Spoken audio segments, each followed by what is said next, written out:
La aparición en abril del año pasado de Cabildo Abierto en la escena política provocó, sin dudas, muchos recelos y desconfianza y críticas de algunos protagonistas de la política, en particular del Partido Independiente, del Frente Amplio y del grupo del Partido Colorado de Ernesto Tal.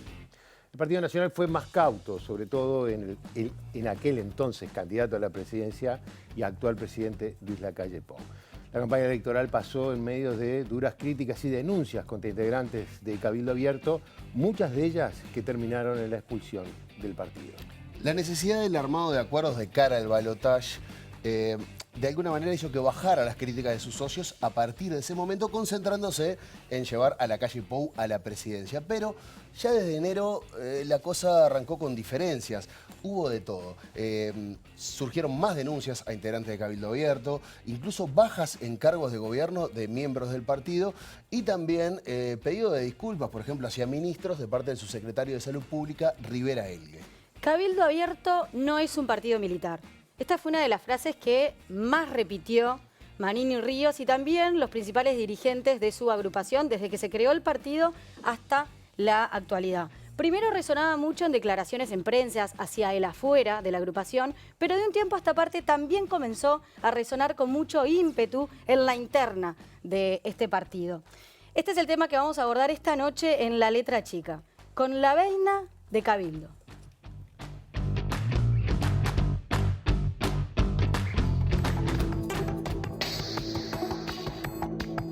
El presidente de la República dispuso en el día de hoy el cese del comandante en jefe del ejército, general Guido Manini Ríos, quien al elevar el contenido de fallos del Tribunal Especial de Honor en referencia a militares sometidos a los mismos, efectuó graves cuestionamientos al Poder Judicial. El excomandante en jefe del Ejército Nacional, Guido Manini Ríos, anunciará en esta jornada su candidatura a la presidencia por el partido Cabildo Abierto.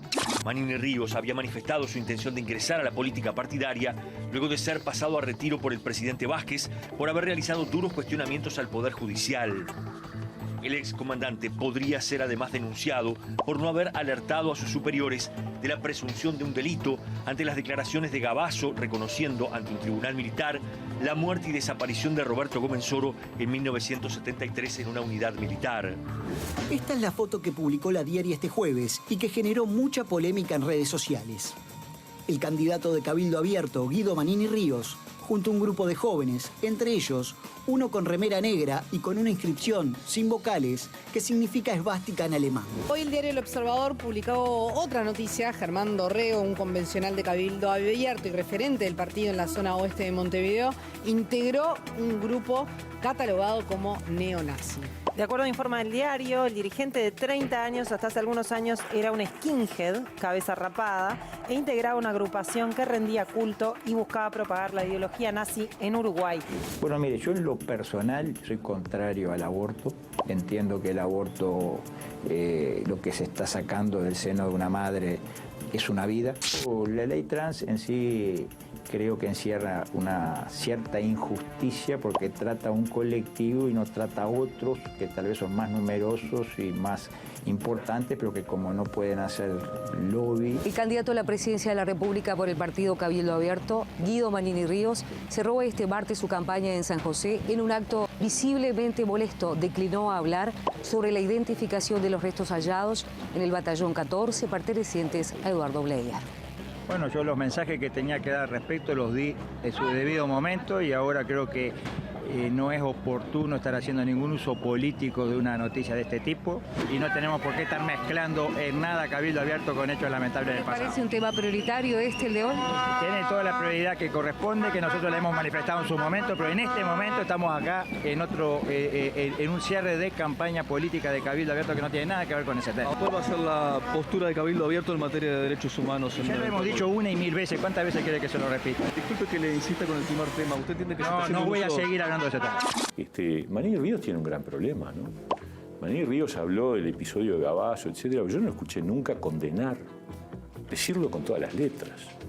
Decir lo que hizo las Fuerzas Armadas en la época de la dictadura es una vergüenza. Y eso es la verdad.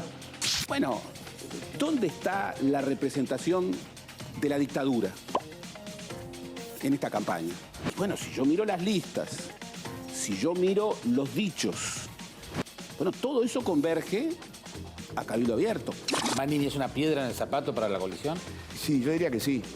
El diputado electo por Cabildo Abierto, Martín Sodano, dijo en una entrevista a Búsqueda: yo estoy en contra del aborto porque sí, de abortar por abortar. A ver, si te gustó, bancátela. Para algunas mujeres es como una canilla libre. El líder de Cabildo Abierto, Guido Manini Ríos, provocó una nueva polémica. Hablando en la media hora previa de una sesión extraordinaria del Senado, Manini se quejó por la detención y enjuiciamiento de Rodríguez, ocurrido a fines de marzo. ¿Hasta cuándo se seguirán procesando y encarcelando militares octogenarios por hechos ocurridos hace 50 años? Se ha dicho que garchan entre hermanos, diciendo que la gente del interior y particularmente los riverenses hacen prácticas sexuales aberrantes, cuando sabemos que en todo el interior, y así se formó la patria, se practica la endogamia, pero nunca el incesto. Nunca le falté el respeto a una persona por ser homosexual.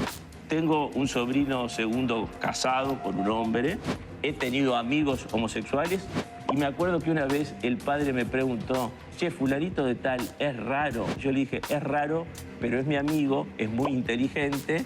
Cabildo Abierto formalmente ya presentó un pedido ante Presidencia para que el fiscal de Corte Jorge Díaz sea removido.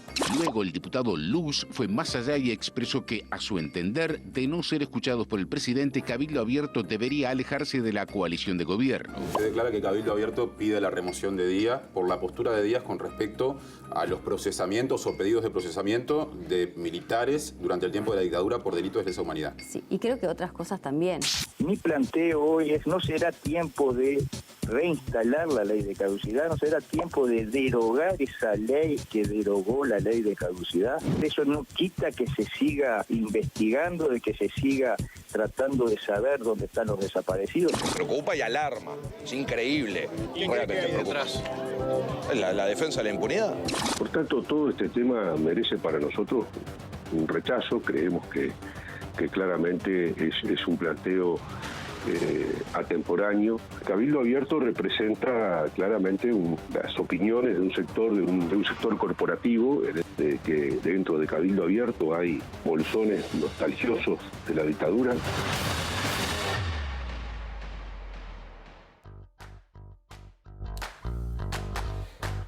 Buenas noches, bienvenidos a La Letra Chica. Pasan 10 minutos de las 9 de la noche. Queremos agradecer la presencia de nuestro columnista, Daniel Chaschetti. Bienvenido, Daniel. Un gusto estar acá. Bueno, y la presencia del diputado Iván Posadas. Iván, gracias por acompañarnos. Un gusto, por favor. Te voy a tutear porque ya me llamaste la atención en el arranque. Exacto.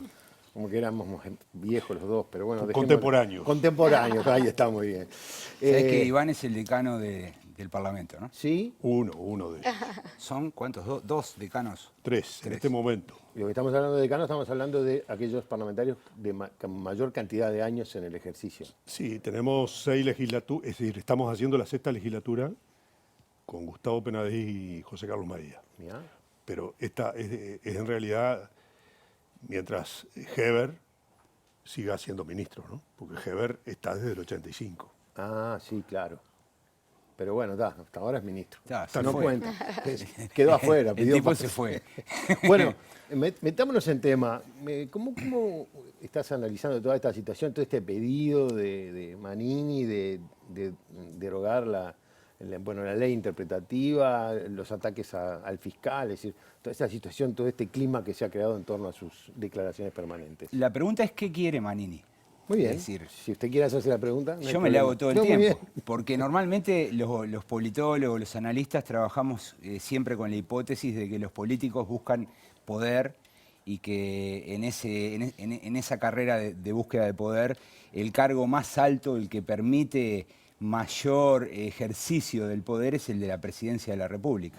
Y uno a veces piensa, bueno, seguramente Manini, así como muchos otros, están pensando en el 2024. Pero a veces miramos lo que hace efectivamente Manini en la Cámara, en sus declaraciones, en los temas que él selecciona para poner en la agenda, y me lleva a pensar que en realidad su objetivo no es el 2024 ni alcanzar la presidencia de la República, sino que su objetivo es más representar o levantar una bandera de sectores de la sociedad vinculados a las Fuerzas Armadas, vinculados al proceso cívico-militar que terminó en 1985 y a las consecuencias que trajo la democracia para ellos, ¿no? Es decir, los procesamientos a militares. Entonces, en ese rol de representante, de advocacy, como se dice en inglés, ¿no? de la persona que representa sus intereses, está desarrollando una agenda que pasa, por impedir que la justicia continúe procesando a violadores de los derechos humanos, ¿no? Y por eso los ataques al fiscal de corte, y por eso ahora esta idea, que en realidad es una idea que los constitucionalistas a los cuales tenemos que escuchar dicen que no es una buena idea, porque en realidad no estaría cumpliendo los objetivos que persigue él, ¿no? Es decir, la ley reinstalando la ley de caducidad no se resuelve nada, y anulando la ley del 2011 es prácticamente difícil, porque tiene que embarcar al gobierno en esto. Un gobierno, fíjate vos, que ha ganado prestigio internacional, que cultiva, que está pensando en el futuro.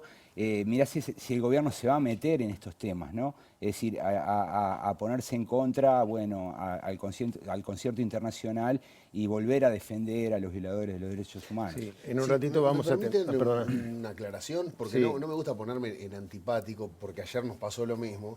Pero hoy, obviamente, invitamos a integrantes de Cabildo Abierto, desde Manini, pasando por Domenech y por varios, y ninguno quiso venir. Se les propuso hacer un Zoom para ofrecerle más comodidad o mandarle un móvil y tampoco quisieron. Así que vale aclarar que las invitaciones estuvieron hechas y todas fueron declinadas muy amablemente. Les quería comentar que se fue presentada la ley, ¿no? Le queremos agradecer a Patricia Madrid del programa Así Nos Va en Radio Cargo, que nos mandó toda la información y el proyecto. Iván, por acá tengo una frase: Cabildo Abierto representa a los militares nostálgicos que resisten el Estado de Derecho. ¿Sigue siendo así? ¿El paso del tiempo ha afirmado esa convicción? A ver, yo creo que eso es así. Dentro de las distintas cosas que representa Cabildo Abierto, una cosa que representa es indudablemente a sectores del ejército disconformes con todo lo que ha sido la actuación de la justicia. Ese es un reclamo que yo diría está en el origen mismo del salto del general Manini al político, porque hay que recordar que el planteo, el escrito que produce su destitución, que genera su destitución, está en una crítica muy profunda a todo el sistema de justicia, y es a partir de allí que el presidente Vázquez decide su destitución y, consecuentemente, yo diría que su lanzamiento inmediato a la carrera política. En la medida que había un sector que ya se había preparado, tenía el lema conseguido y le ofrece la candidatura a la presidencia a Manini. O sea que desde ese punto de vista yo creo que eso está en la génesis mismo de la creación de Cabildo Abierto con la candidatura de Manini.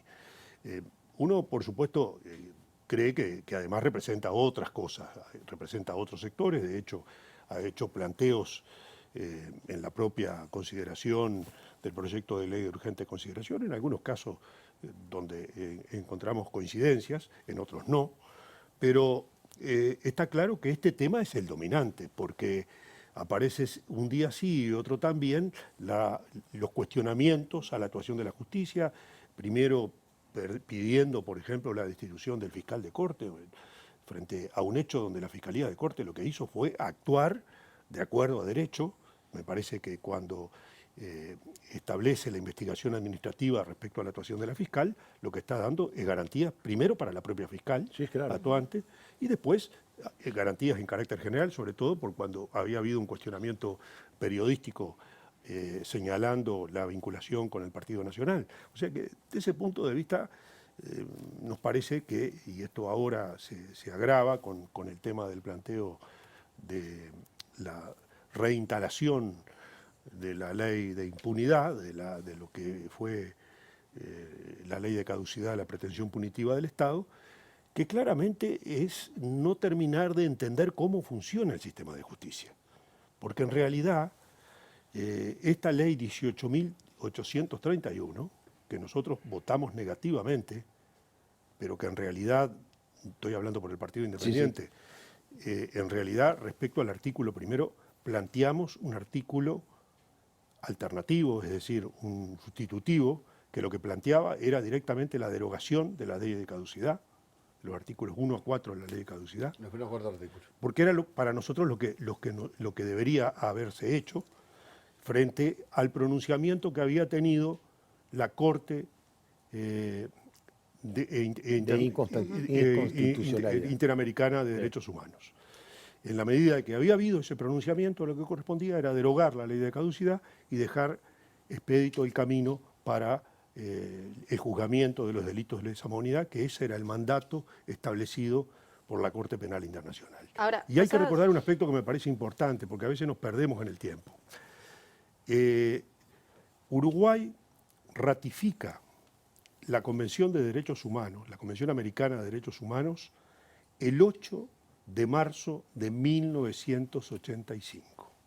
8 días después de haber asumido Sanguinetti, el Parlamento de la República aprueba la ley que ratifica la Convención Americana de Derechos Humanos, que, entre otras cosas, crea la Corte Interamericana de Derechos Humanos y la Comisión Interamericana de Derechos Humanos. O sea que desde esa fecha, bastante anteriormente a lo que fue la aprobación de la ley de caducidad, Uruguay forma parte del sistema establecido del Pacto de San José de Costa Rica. No, a mí me interesa preguntarle cómo es posible para usted integrar una coalición de gobierno en donde también está un partido político que se ubica tan en las antípodas, ¿no? En aspectos tan clave como la defensa de los derechos humanos o la independencia de la justicia. A ver, la agenda de gobierno a lo que estamos comprometidos los partidos políticos que integramos la coalición es el compromiso por el país. Y así, en todo caso, respecto a este tema, se ratifica la voluntad, que lo ha dicho además el presidente de la República en varias oportunidades, de tratar de encontrar los restos de los detenidos desaparecidos. Así se revitaliza un compromiso que también Cabildo Abierto lo comparte, por cuanto lo firma. Por tanto, digo, esa es la agenda de gobierno. Todo lo que no está en la agenda de gobierno, cada uno de los partidos políticos mantiene su identidad. Y como tal, hemos ido actuando. Tiene que admitir que es por lo menos incómodo. Bueno, pero, es contradictorio, ¿no? Digo. Bueno, yo no creo que sea contradictorio porque lo que reafirmamos es lo que está en ese compromiso por el país. Fuera de ese compromiso, claramente cada partido tiene identidades distintas, compromisos distintos, creo que están a la vista, porque frente a estos planteos, bueno, quienes de los primeros que hemos salido a cuestionarlo ha sido el propio Partido Independiente, porque en realidad no tenemos ningún compromiso en este sentido. El compromiso lo tenemos con la República y lo tenemos, digamos, en el sentido de que ¿Y es un elemento que complique la gobernabilidad?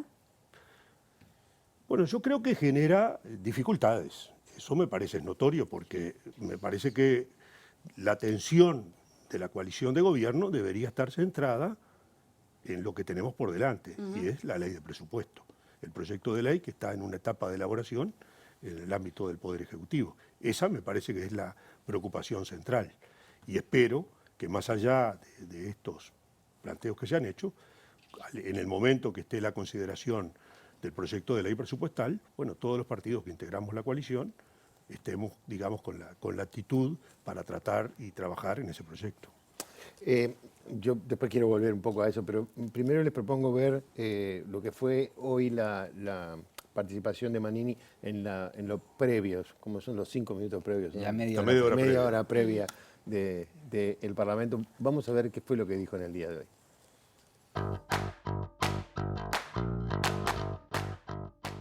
En los últimos días hemos insistido en que en este país se está atropellando el Estado de Derecho por parte de ciertos actores de la justicia que han procesado y condenado a inocentes en base a falsos testimonios. Durante décadas escuchamos a todos los actores políticos hablar de ello y condenar a la dictadura por su violación a la Constitución de la República.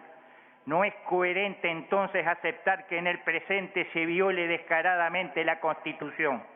Hoy son los ciudadanos uniformados. Mañana puede ser cualquiera quien quede expuesto a la arbitrariedad sesgada del magistrado de turno. Esto es lo que debilita la democracia. El argumento que se esgrime para violar nuestro marco normativo es la sentencia de la Corte Interamericana de Derechos Humanos de febrero de 2011. un fallo totalmente lesivo de nuestra soberanía. Anteponer esos tratados a nuestra Constitución es aceptar que se nos gobierne desde afuera. Ello es explicable en quienes toda su vida aceptaron y aceptan que se nos indique desde otras latitudes lo que debemos hacer, de quienes exhiben con orgullo su cipallismo apátrida. Habrá uruguayos genuflexos felices de este tipo de dependencia, pero no es ese nuestro caso. Y esa ley, la más legitimada de todas nuestras leyes, fue derogada por una mayoría de un voto en el Senado en el año 2011, por una ley que en parte fue declarada inconstitucional por la Suprema Corte de Justicia. Y a partir de ahí se abrió el camino para que ciertos magistrados actuaran con total impunidad, alentados por un coro al que solo le interesa la venganza.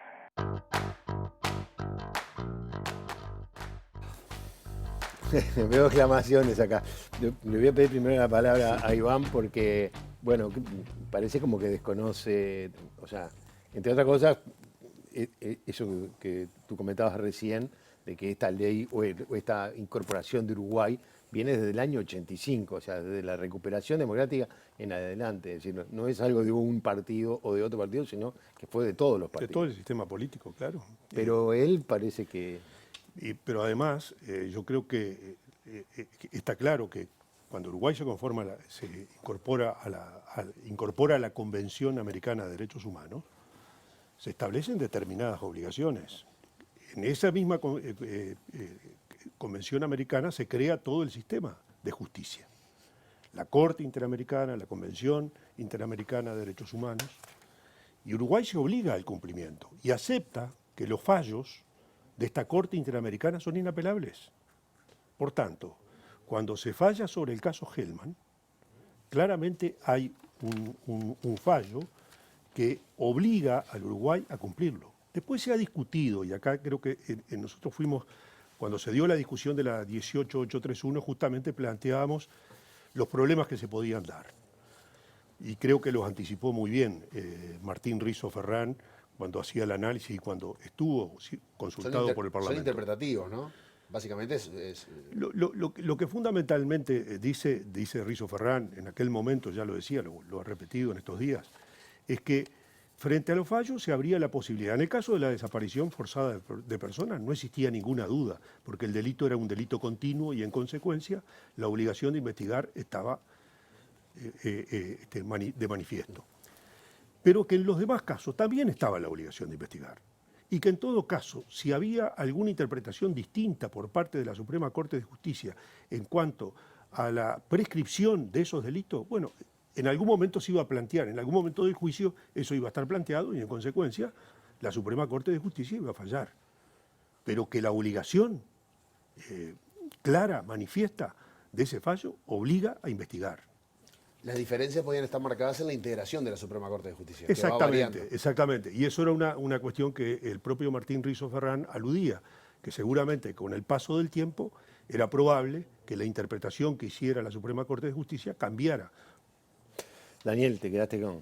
Sentí una exclamación ahí cuando terminó de... Y bueno, porque es muy duro escuchar hablar en esos términos a un senador del sistema de justicia uruguayo, ¿no? Un sistema que es respetado, que en términos comparados es un sistema de justicia que tiene reputación internacional, que es una de las claves de la democracia, ¿no? Porque la democracia no es solamente ir a votar cada 5 años, sino también es cómo funcionan sus poderes, cómo se interrelacionan. Entonces escuchar a Manini tener una intervención de ese tipo, tan ofensiva, tan agresiva, da un poco de tristeza, ¿no? Me parece que él está rompiendo con todos los códigos del ejercicio de la política, que él tiene otras vías para plantear su desacuerdo. Él está rompiendo el juego, en cierto modo, ¿no? Y eso es muy grave. Es muy grave porque esto no solamente lo veo yo, lo vemos todos y nos preguntamos, bueno, ¿cuál va a ser la próxima movida, no? Es decir, porque esto va, la apuesta va increciendo, ¿no? Entonces, A mí me preocupa mucho. Recién antes de empezar el programa, un compañero de los que trabaja acá, que son muchos, me dijo, la pregunta ¿es demócrata? ¿Cree en la democracia? Porque en definitiva, digo, cuando yo iba al liceo siempre me decía, la República se sustenta en el Poder Ejecutivo, el Poder Legislativo y el Poder Judicial. Él Los tiene un mandato ciudadano, fue electo y como tal debemos respetar todos ese mandato. Sin embargo, a mí me da la impresión que el resto del sistema tiene que poner sus límites. Voy a contar un ejemplo de lo que ocurre en Europa. En Europa han emergido partidos extremistas de derecha en países como Suecia, España, Austria, Grecia. Y lo que han hecho los partidos de centro, los partidos que gobiernan de centro-izquierda, de centro-derecha, que gobiernan habitualmente, es establecer un cordón sanitario. Por ejemplo, no forman gobierno con ellos. ¿Para qué? Para no quedar entrampados. Yo sería demasiado exigente si le pusiera como requisito a la calle Pou un cordón sanitario, porque es verdad que cuando Cabildo Abierto aparece no comprendíamos bien de qué se trataba. Pero a mí me parece que cada día conocemos un poco más y lo que vamos conociendo no está bueno.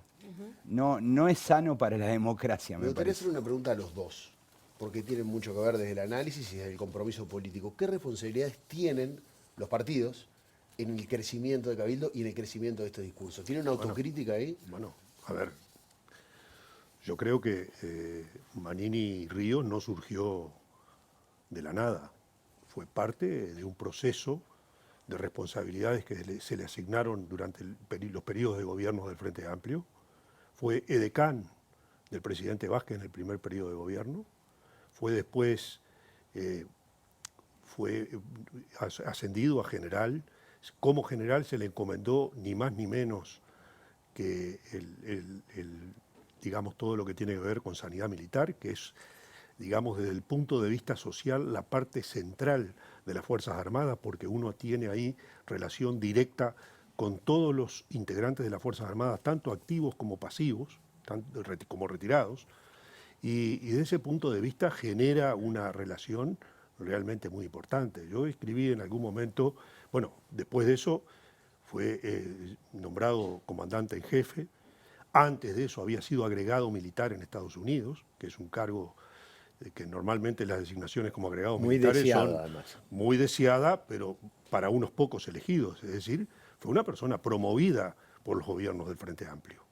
Por tanto, yo creo que ahí hay una responsabilidad directa. Yo dije en algún momento que Fernández, Huidobro y Mujica eran los padres putativos de Manini Ríos. Eran de alguna manera los que explicaban ese fenómeno de crecimiento de lo que había sido. Y el alejamiento de Bordaberry de la política también no estaría Sí, ligado. por supuesto. Yo creo que hay muchos aspectos después que ayudan, pero me parece que ese surgimiento, ese enfrentamiento con el presidente de la República, a raíz justamente de estos temas, cuestionando todo el sistema de justicia, es lo que generan digamos, su crecimiento y su aparición en la escena política. Hay que recordar cómo se retira de la comandancia del ejército.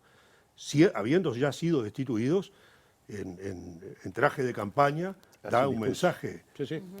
O sea, claramente ahí hubo una impronta que debió haber sido sancionada por el presidente de la República de entonces, porque claramente esa situación para nosotros, mirado desde afuera, y lo dijimos en su momento, constituía una suerte de desacato. ¿Interpretó mal el Frente Amplio? No sé, habría que preguntarle No, está bien, digo, pero porque... Y a Vázquez. Y a Vázquez, porque digo, en definitiva, hoy Manini es está bastante más alejado de todo lo que uno puede imaginarse del sistema democrático y sorprende que haya podido desarrollar toda esa carrera, ¿no? Bueno. A lo que decía Iván, que estoy de acuerdo, el Frente Amplio promovió esa carrera. Supongo que bajo la idea y el supuesto de que los militares son cooptables, eso es lo que ha ocurrido durante todo el siglo XX, el Partido Colorado y el Partido Nacional cooptaban a los militares, creo que el Frente Amplio intentó hacer algo parecido y no le salió muy bien. Además de eso, yo creo que lo que ocurrió en la elección fue un fenómeno muy extraño, que vamos a pasar muchos años estudiándolo, que es que los partidos tradicionales se corrieron al centro y presentaron una oferta para el elector de derecha, el elector conservador, una oferta muy pobre. Es decir, el viejo herrerismo quedó camuflado en esa coalición llamada Todos, que es más de centro que de derecha típica. El Partido Colorado le cerró la puerta a Bordaberry, que era un receptor de esos votos, y por tanto los partidos tradicionales se movieron al centro. Quedó libre el ala derecha. Teóricamente estaba bien moverse al centro, porque esos son votantes cautivos. Es lo mismo que el Frente Amplio. El Frente Amplio se corre al centro y no tiene muchos problemas para retener a los votantes de izquierda. Pero lo que ocurrió acá es que apareció Cabildo y apareció el liderazgo de Manini, que se ha revelado como una persona muy inteligente, ¿no? En la cual mucha gente creyó, porque Manini no es solamente esto, sino que también es 2 o 3 cosas más. Tiene un discurso nacionalista, eso te iba a decir, tiene un discurso populista, ¿no?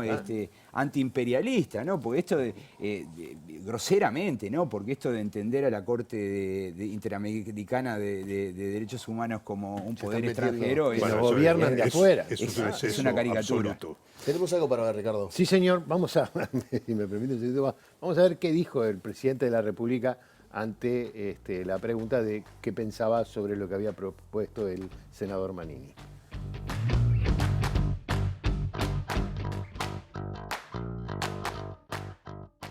No forma parte del compromiso por el país. El senador Manini habló conmigo de este tema, me lo planteó. Es una visión dentro de un socio importante de la coalición de gobierno. Uno entiende que el Uruguay tiene que salir adelante en paz, y para salir adelante en paz hay muchos sectores de la sociedad que necesitan respuestas. El gobierno tiene que tratar de representar a todos sus socios. Se escucha la voz, en este caso, del general Manini, como lo hizo en forma privada conmigo, y conversando me pareció lógico que lo exponga ante la opinión pública. No hay una decisión, no hay un análisis del gobierno todo respecto a este punto. Ahí estaba la palabra del presidente de la República, que da la sensación que tiene que ir navegando entre muchas presiones. Surfeando. ¿No? Bueno, surfeando en el caso del surfeando. Lo hace bien. Que lo hace bien. Yo no sé, yo nunca lo vi, pero capaz que sí. Él dice que sí. Bueno, vamos ¿Lo va a hacer bien no sé, si está la... ¿Cómo? Son muchas las presiones, ¿no? que está recibiendo. Yo creo que incluso el presidente que vivió. Ha salido de todos estos aspectos, ha salido bien. Me parece que claramente ha marcado de que este no es un tema que esté en la agenda de gobierno. Por tanto, es un tema que se dirimirá en el ámbito del Poder Legislativo. Cabildo Abierto ha presentado su proyecto de ley. Obviamente irá a la comisión respectiva del Senado de la República. Allí se analizará y verá, en definitiva, qué apoyo cuenta. Hoy ha habido un pronunciamiento que para nosotros es realmente importante, el pronunciamiento de Ciudadanos, que digamos en cierta medida coincide con el nuestro, porque dice que la propuesta es absolutamente inconducente. Bueno, desde ese punto de vista creo que por lo menos las mayorías que puede generar un proyecto de esta naturaleza pareciera que no están. Que no la va a tener.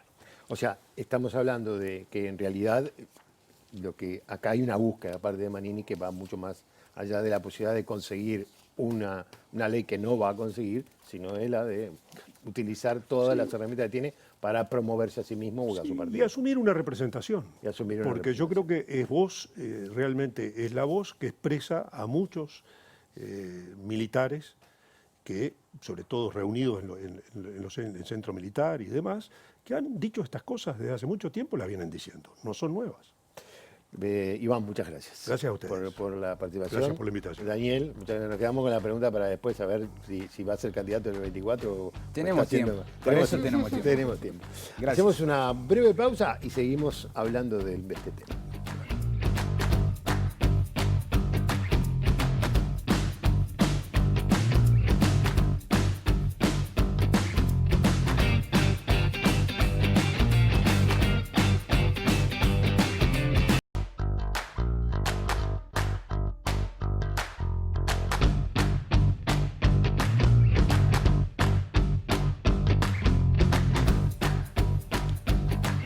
Seguimos en la letra chica. 42 minutos pasan de las 9 de la noche. Recibimos a Gabriel de la Coste, integrante del colectivo Entre. ¿Está bien? Entre otras cosas. Entre otras cosas, sí, sí. Y a la doctora Magdalena Broquetas, historiadora, bueno, profesora, etcétera, etcétera. Lo dejamos por ahí, ¿te parece bien? Me parece bien. Porque si no, porque lo que nos interesa saber sobre todo es todo este movimiento de las derechas y si en realidad Cabildo Abierto para ustedes representa el partido extremista de nuestro país. Bueno, ahí sí. La respuesta corta es que sí. ¿Sí? Pero hay que decir No, pero hay que decir algo más. Hay que decir algo más. No, Cabildo Abierto es la continuidad de una tradición larga de derechas duras en Uruguay, de derechas conservadoras, nacionalistas, católicas, ruralistas. Si uno escucha, por ejemplo, los primeros actos de Manini en Cabildo Abierto, él reivindica Nardones, va a ese momento del cual Magdalena sabe mucho más que yo. Y bueno, y obviamente el momento cúlmine de la historia de la derecha dura, de la derecha radical en Uruguay es la dictadura, y Cabildo Abierto, como ya se ha dicho un montón de veces, es el heredero de la dictadura. Hay, bueno, un grupo de personas que tienen serios problemas con la justicia por su involucramiento en la dictadura, que son muchas de ellas cercanas a Cabildo Abierto de una manera o de otra,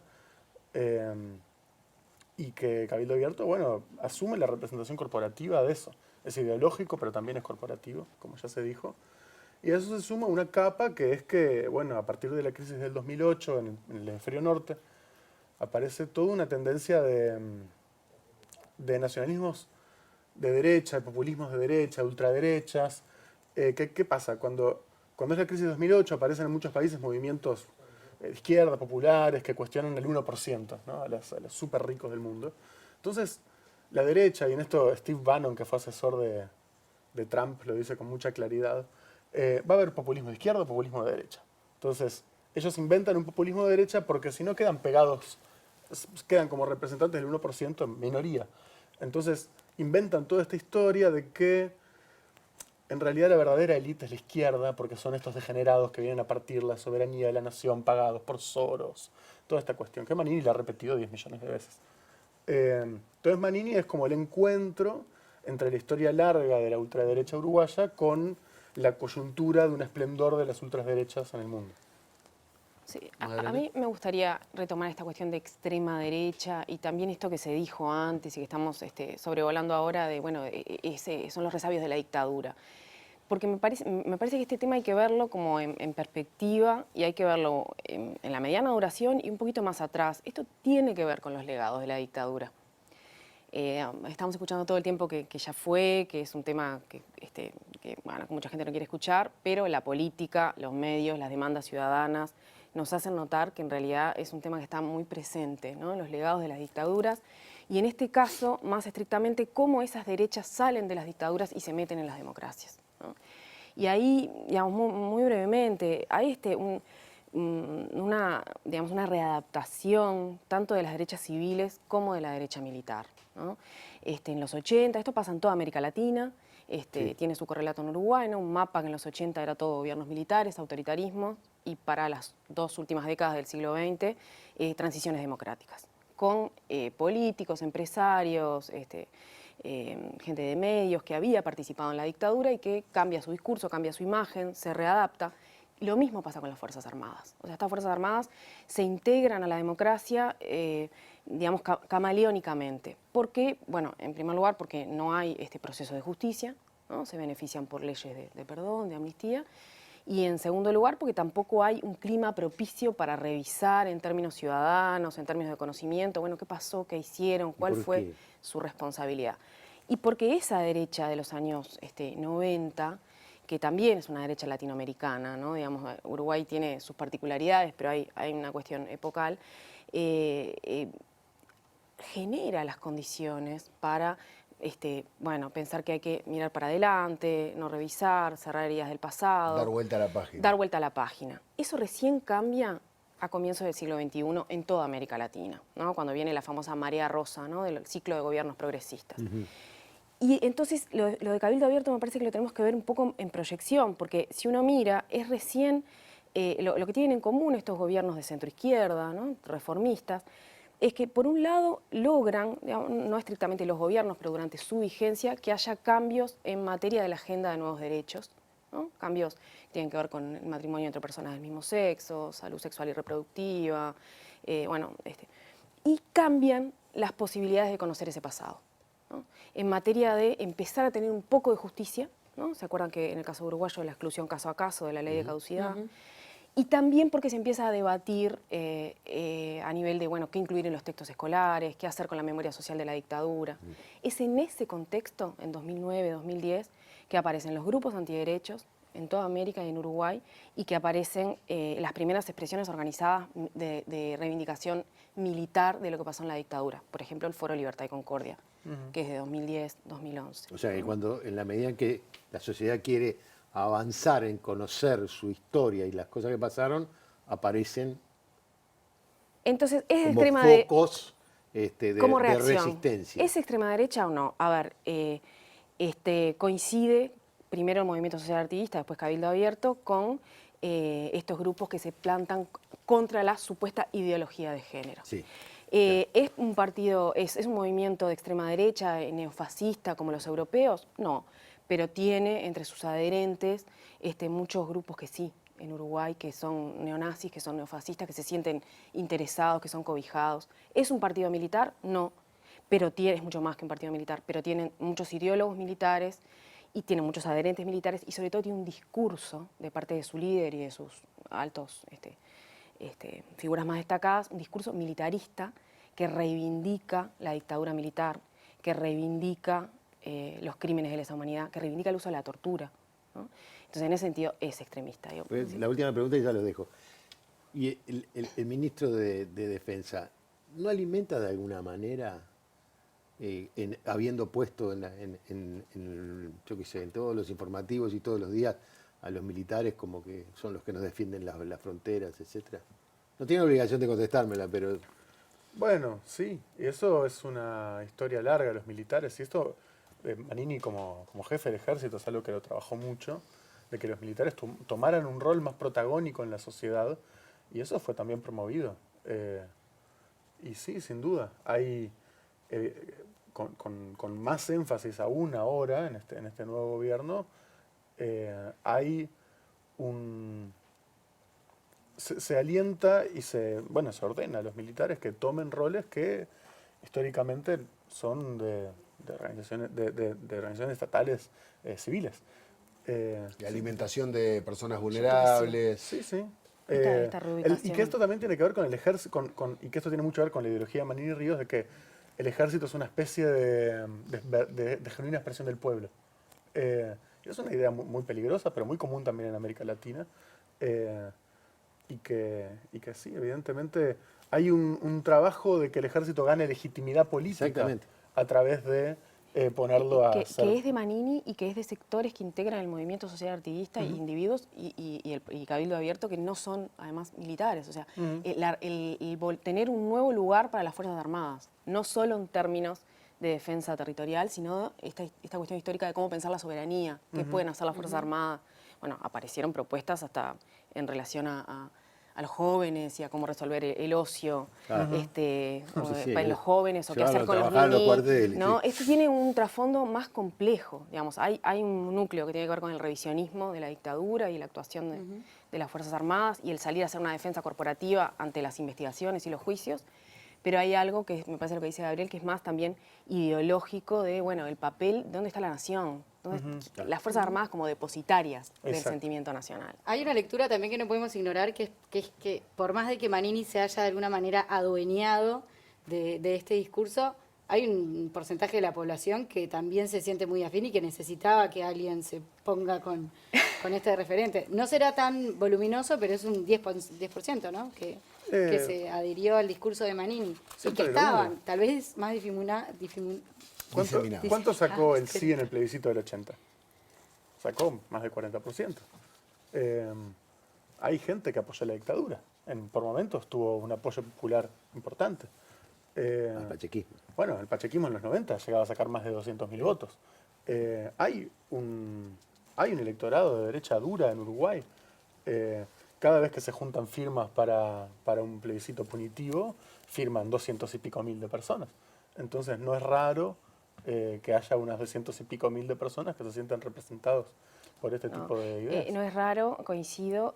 Creo que se puede rastrear históricamente, digamos, esta cuestión del nacionalismo que estaba introduciendo Gabriel, ¿no? El nacionalismo, no en términos de nacionalismo partidario, ¿no? Sino nacionalismo de derecha. Pero lo que es nuevo es que sea un partido. ¿no? Uruguay nunca había logrado las derechas no se habían propuesto o no habían logrado, depende cómo se mire la coyuntura, tener un partido de derecha. Hubo algunos intentos que fracasaron. Por la conformación del sistema de partidos, esas derechas estaban alojadas en los partidos Nacional y Colorado. Sí, claro. ¿no? Pero te parece que... Entonces, lo de Cabildo Abierto es el resultado de una reacción ante lo que estábamos hablando antes, y es en parte también el resultado ante los cambios de la reforma electoral del 96, ¿no?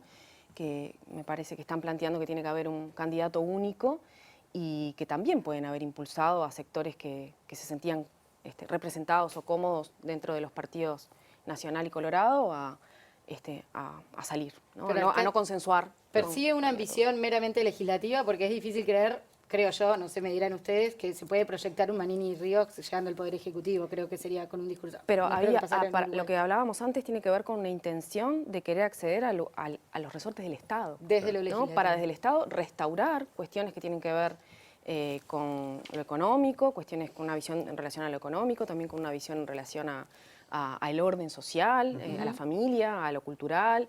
Entonces, no hay por qué pensarlo en términos de carrera hacia la presidencia, sino en términos de marcar la agenda política, acceder a los resortes del Estado, que es también acceder a los resortes de la generación de opinión pública y de la educación. Gabriel, te quería hacer una consulta porque vamos a hablar de libros y el año pasado, si no me equivoco, se presentó La Reacción, Derecha e Incorrección Política en el Uruguay, y vos hablás de un término que es medio chocante, que es estas dinastías, este juego de dinastías de la derecha en Uruguay. ¿Eso existe? ¿Hay familias? ¿Hay una continuidad en el tiempo de algunos nombres, de algunas dinastías en cuanto a la derecha en Uruguay? Sí, claro que sí, y Manini es una de ellas. Primero, una aclaración, que es que el libro lo escribimos en un colectivo. Yo soy uno de los 7 autores, y ahora el colectivo es más grande aún, entonces no soy yo que lo dice, lo decimos juntos. Pero bueno, sí, efectivamente, esto es notorio. No somos los primeros en decirlo. Si uno agarra cualquier libro de historia de Uruguay, sabe que los Manini son una familia muy importante desde la primera década del siglo XX en Uruguay. Los Herrera, los Valle, los Heber, los Gallinal. Hay muchas familias que vienen de muy atrás en la historia del Uruguay. Y en particular hay un par de familias que tienen, digamos, un pedigrí en la construcción de la derecha dura del Uruguay. Por ejemplo, la familia Bordaberry, está Pedro Bordaberry, antes vino Juan María Bordaberry, y antes vino Domingo Bordaberry, que es un fundador de la Federación Rural y uno de los promotores de Benito Nardone y el ruralismo. Entonces, estas familias son familias muy poderosas, familias patricias, que tienen sus campos y su poder en el Uruguay hace mucho, y que, en ellas se transmite una herencia ideológica, una serie de posturas políticas que en una república puede chocarnos, que haya este tipo de poderes hereditarios, pero Uruguay siempre tuvo, además de su lógica republicana, su lógica dinástica operando. ¿Sí? ¿Y eso es peligroso? Eso, si uno es un republicano, es algo que puede criticar, y si uno cree que hay ciertas personas o grupos de personas o familias que tienen quizás un vínculo más cercano a la nación, o que tienen en ellas se expresa algo, o que estos clanes pueden llegar a formar, ¿cómo decirlo?, cierto tipo de legitimidad. Por ejemplo, los Herrera, en parte, extraen su legitimidad. Si uno lee, por ejemplo, Por la Patria de Luis Alberto Herrera, que es la historia que él cuenta de cómo estuvo en una de las revoluciones de París o Sarabia, él, en el prólogo se cuenta un árbol genealógico que va hasta la Guerra de Independencia. Y el propio Herrera extrae legitimidad de haber estado con Aparicio, y el nieto de Herrera de haber sido el nieto de Herrera, y el bisnieto de Herrera. Sí. Y eso... Sí, yo, en paralelo a esto de las familias políticas, que es correcto, me parece de todas maneras que si queremos ahora entender este campo de derechas de votantes, ¿no?, de adhesiones que preguntabas vos, hay novedades también en relación a estas derechas partidarias que se las puede rastrear ideológicamente. Y las novedades vienen por el lado de otros liderazgos, otros actores. Pensemos en el peso que han adquirido por ejemplo, los grupos neopentecostales, organizaciones más de tipo cultural, think tanks, los movimientos que se han armado para derogar leyes o para impedir la aprobación de leyes que tienen que ver con la agenda de derechos. Grupos en Brasil, por ejemplo, fueron hacia donde iba el viento, más o menos, iban dándole votos al que les convenía en el momento. No están identificados, me parece a mí, con derechas o con izquierdas. Van a...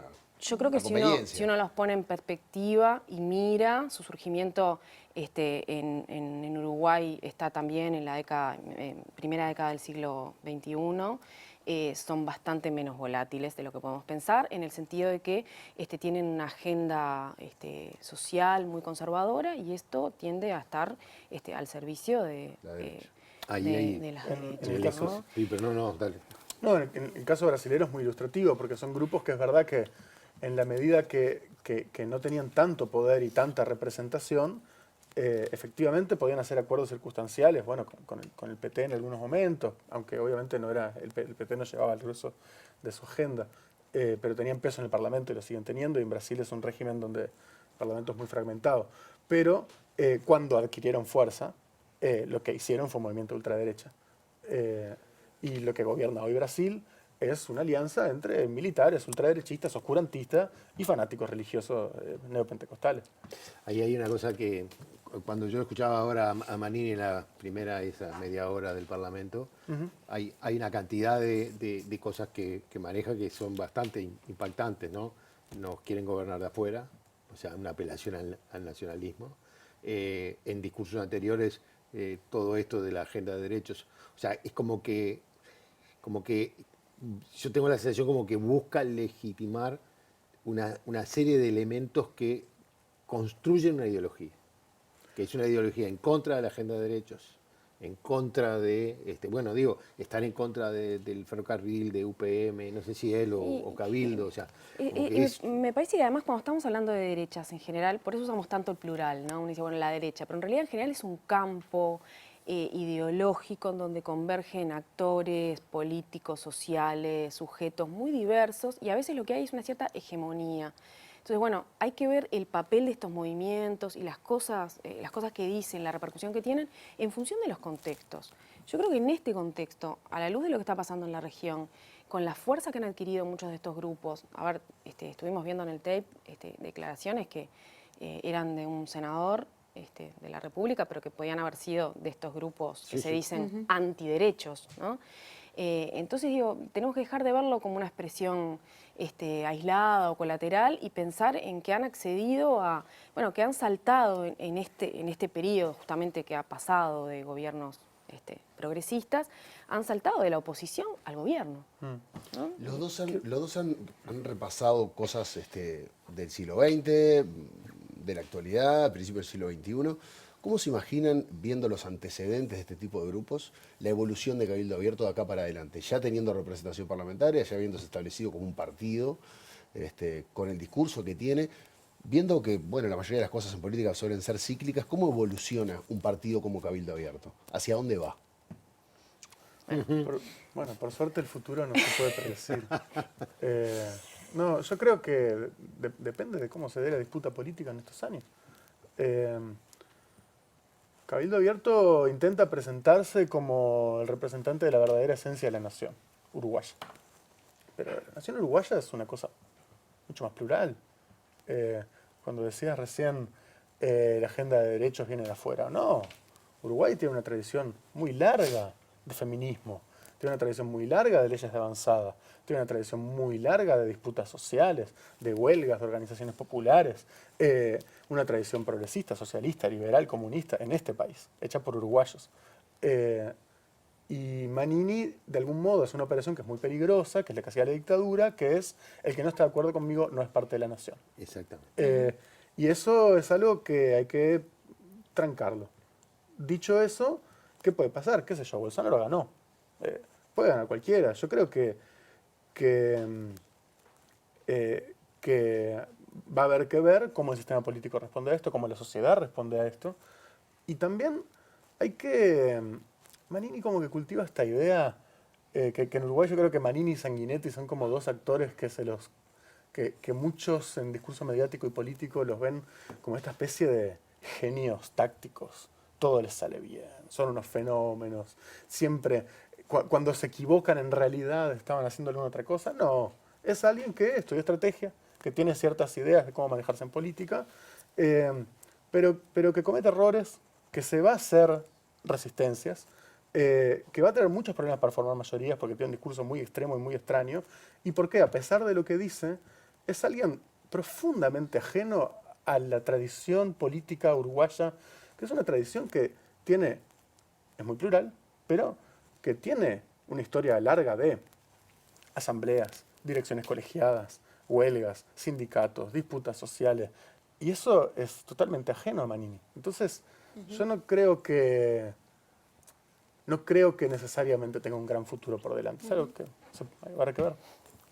Sí, ¿Cuál es tu posición? Bueno, a los historiadores tampoco nos gusta hacer futurología, pero sí mirar hacia atrás y ver que hay como dos constantes, pensaba cuando hablabas. Primero, todos estos avances en materia de legislación, mejoras para los sectores trabajadores, mejoras para la izquierda política, siempre supusieron reacciones, ¿no? Es decir, también vinieron con reacciones de índole... También el golpe de Estado fue por eso. Y la otra constante es que no necesita a veces la derecha tener tanto caudal electoral ni tener tanto peso político para ser clave en momentos de ruptura democrática, ¿no? Entonces digo, comparto esta visión optimista en relación a un sistema político que la va a poder acercar, pero me parece que también hay que prestar mucha atención, ¿no? Estamos empezando una fase nueva después de 15 años muy distintos. Muy bien. Se fue el programa rapidísimo. Sí. Mañana vamos a meternos en un tema que tiene también una larga y lamentable tradición en Uruguay, que es la realidad de nuestras cárceles. Vamos a intentar poner el tema sobre la mesa y hacerlo de siempre, analizar y reflexionar con ustedes. Muy bien, nos vamos. Muchísimas gracias por No, por favor. Gracias a ustedes. Nos iluminaron. Nos vemos mañana. Gracias por todo. Buenas noches.